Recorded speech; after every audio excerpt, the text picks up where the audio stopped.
ഈ കുഞ്ഞു പിള്ളേരുടെ തലയിൽ മുടി വലുതാകുമ്പോഴേക്കും അവർക്ക് ജലദോഷം വരുന്നതും ഇതും തമ്മിൽ എന്തെങ്കിലും ബന്ധമുണ്ടോ?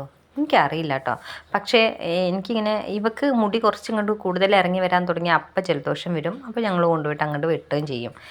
അപ്പോൾ അതിന് വേണ്ടിയിട്ട് പോവുകയാണ്. അതിൻ്റെ കൂട്ടത്തിൽ നമുക്കിന്ന് 3 വാച്ചുകൾ ഒരുമിച്ച് പണിമുടക്കിലാണ്. അപ്പോൾ ആ 3 വാച്ചുകൾ നേരാക്കണം. ഇത് സ്കൂളിലേക്ക് കിട്ടുന്നതാണ്. പിന്നെ അതെനിക്ക് പുതിയതായിട്ട് വാങ്ങിച്ചൊരു വാച്ചാണ്. പിന്നെ എനിക്ക് വെഡിങ് ആനിവേഴ്സറിക്ക് ഗിഫ്റ്റ് കിട്ടിയ വാച്ചായിരുന്നു ഇത്. അപ്പോൾ ഇതിൻ്റെ ഗ്ലാസ് പൊട്ടിയിട്ടുണ്ട്. അപ്പോൾ അതൊക്കെ ഒന്ന് നേരാക്കാൻ വിചാരിച്ചു. ഏതായാലും പുതിയ വാച്ചിൻ്റെ പട്ട എടുക്കാൻ വേണ്ടി പോയതാണ്. അപ്പോൾ അതിൻ്റെ കൂട്ടത്തിൽ ബാക്കി കാര്യങ്ങളും കൂടെ അങ്ങനെ ചെയ്യാമെന്ന് വിചാരിച്ചു. പണ്ടൊക്കെ വാച്ച് കടയിൽ പോയിട്ടുണ്ടെന്നുണ്ടെങ്കിൽ നമ്മൾ അത് കൊടുത്തു 2, 3, 4 ദിവസമൊക്കെ കഴിഞ്ഞല്ലേ തിരിച്ച് കിട്ടുക.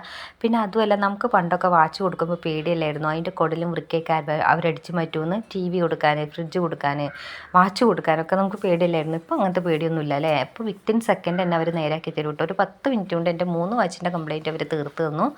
പിന്നെ നമ്മളിതാ മുടി വെട്ടാൻ വന്നിട്ടുണ്ട്. ബാക്കിൽ അത്യാവശ്യം കനം കുറച്ചങ്ങോട്ട് വെട്ടിയിട്ടുണ്ട് കേട്ടോ. അല്ലാന്നുണ്ടെങ്കിൽ ടപ്പേന്ന് അങ്ങ് വളരും. അപ്പോൾ ഇതാണ് നമ്മുടെ കിലുവിൻ്റെ ഹെയർ സ്റ്റൈല്. ഡോറ ലുക്ക് കുറച്ച് പോയിട്ടുണ്ട് ആ ബാക്കിലെ മുടിയുടെ കനം കുറഞ്ഞതുകൊണ്ട്. പിന്നെ നമ്മൾ നേരെ മൂലൻസിൽ വന്നു. അരി സാധനങ്ങൾ വാങ്ങിക്കാണ്ടായിരുന്നു. അതിൻ്റെ കൂട്ടത്തിൽ ഇവിടെ വന്നു കഴിഞ്ഞാൽ ഇവർക്ക് പാനിപ്പൂരി ഇവിടുത്തത് ഇഷ്ടമാണ്. പിന്നെ റോസ് മിൽക്കും വാങ്ങിച്ചിട്ടുണ്ട്. പനിയാണെന്നുണ്ടെങ്കിലും തണുപ്പ് വളരെ കുറച്ചിട്ടാണ് എടുത്തിട്ടുള്ളത്. അങ്ങനെ അതൊക്കെ കഴിച്ച് ഞങ്ങൾ തിരിച്ച് വീട്ടിലേക്ക് തന്നെ പോവുകയാണ്.